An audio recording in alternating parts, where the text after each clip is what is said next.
Perkenalkan, nama saya Albina Ungkusungguh. Dan nama saya Hana Pranata. Kali ini kita akan membagikan firman Tuhan melalui video. Kiranya video firman Tuhan ini boleh menjadi berkat untuk kita semua. Amin.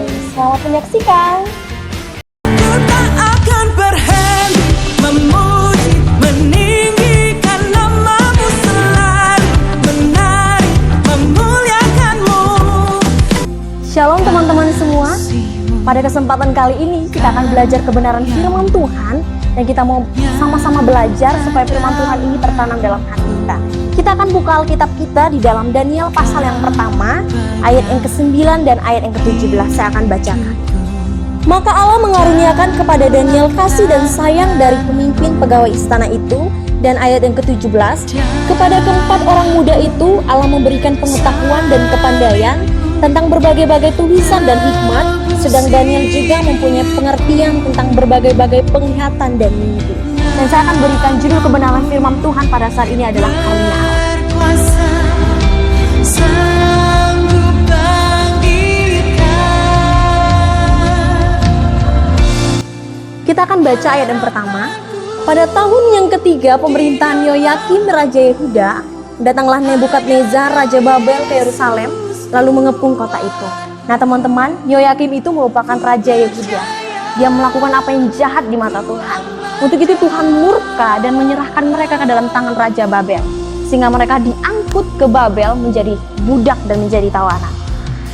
Raja Babel juga teman-teman mencari orang-orang muda yang berpengalaman, yang ahli, yang pandai untuk dipekerjakan di istana Raja Babel. Nah salah satunya adalah Daniel, Sadrak, Mesak, dan Abednego. Nah, sebelum mereka dipekerjakan di istana Raja Babel, mereka akan dididik selama 3 tahun dan mereka akan makan makanan raja dengan maksud supaya mereka tumbuh dengan sehat, gemuk, sehingga mereka dapat bekerja dengan baik. Apa sih yang istimewa teman-teman dari kehidupan Daniel dan teman-temannya sehingga dia dikaruniakan Allah begitu banyak kepandaian dan hikmat? Apa sih itu karunia teman-teman? Karunia itu merupakan suatu pemberian, suatu anugerah yang Allah berikan kepada kita orang percaya atau umatnya. Nah, kita akan sama-sama belajar dari kehidupan Daniel ini, mengapa Daniel begitu spesial daripada orang-orang lain. Mengapa Tuhan mengaruniakan kepadanya hikmat, kepandaian, kecerdasan yang dikatakan oleh firman Tuhan 10 kali melebihi orang-orang di zaman ini. Ya, kita akan sama-sama belajar. Percaya, ku aman.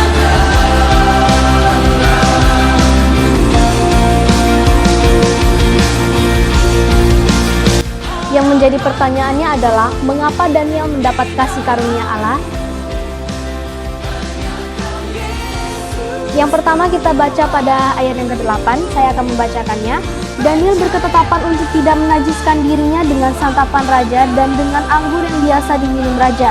Dimintanyalah kepada pemimpin pegawai istana itu supaya ia tak usah menajiskan dirinya. Dapat disimpulkan yang pertama adalah Daniel tidak menajiskan dirinya dan tidak menjadi serupa dengan dunia. Seperti yang Roma 12 ayat 2 katakan, janganlah kamu menjadi serupa dengan dunia ini, tetapi berubahlah oleh pembaharuan budimu, sehingga kamu dapat membedakan manakah kehendak Allah, apa yang baik, yang berkenan kepada Allah, dan yang sempurna. Seperti dalam kehidupan kita harus menjauhkan dari yang jahat, dan kita harus hidup kudus, hidup berkenan di hadapan Allah. Mengapa Daniel mendapat kasih karunia dari Allah? Kita akan baca ayat yang ke-12 dan 15. Adakanlah percobaan dengan hamba-hambamu ini selama 10 hari, dan biarlah kami diberikan sayur untuk dimakan dan air untuk diminum. Ayat yang ke-15. Setelah lewat 10 hari, ternyata perawakan mereka lebih baik dan mereka kelihatan lebih gemuk daripada semua orang muda yang telah makan dari santapan raja. Yang kedua adalah Daniel memiliki kepercayaan yang teguh kepada Tuhan. Kok bisa Daniel memiliki kepercayaan teguh? Kita lihat dari ayat yang ke-12. Adakanlah percobaan dengan hamba-hambamu ini selama 10 hari.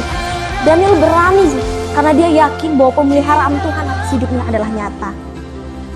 Dan apa yang terjadi teman-teman? Allah merespon keyakinan hati seorang Daniel. Sehingga yang terjadi adalah perawakan mereka lebih gemuk dan perkataan Daniel menjadi kenyataan. Demikian juga dengan kehidupan kita saat ini teman-teman. Ada begitu banyak masalah dan zona nyaman kita digoncang. Tetapi apakah itu membuat kita tidak percaya teguh lagi kepada Tuhan? Kita mau belajar dari Daniel, teman-teman. Situasi kondisi apapun dia tetap berpegang teguh kepada Tuhan. Dia tetap berpengharapan kepada Tuhan dan dia tetap percaya akan pemeliharaan Tuhan dalam hidupnya. Teman-teman, selama stay at home di rumah, apa yang kita lakukan? Apakah kita menghabiskan waktu kita dengan gadget, dengan permainan, dengan game kita, atau kita juga merenungkan firman Tuhan dan berdoa? Kita mau sama-sama belajar seperti Daniel. Daniel berdoa 3 kali sehari.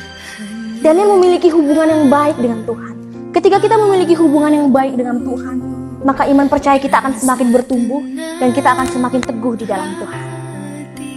Yang ketiga, kita akan baca pada ayat yang ke-17.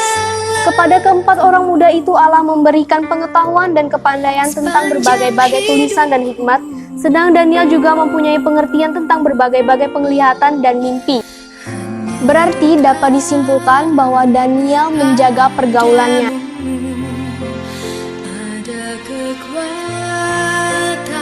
Daniel berteman dengan Sadrak, Mesak, dan Abednego, yaitu orang yang takut akan Tuhan, sevisi dan seiman dengan Daniel. Seperti pada 1 Korintus pasal 15 ayat yang ke-33 katakan, janganlah kamu sesat, pergaulan yang buruk merusakkan kebiasaan yang baik. Seperti dalam kehidupan kita harus menjaga pergaulan kita agar kita tetap teguh dalam Tuhan. Demikian kebenaran firman Tuhan yang telah kita saksikan. Kita harus belajar seperti Daniel, tidak menajiskan diri dan tidak menjadi serupa dengan dunia. Daniel memiliki kepercayaan yang teguh kepada Tuhan. Daniel menjaga pergaulan. Shalom. We ingin selalu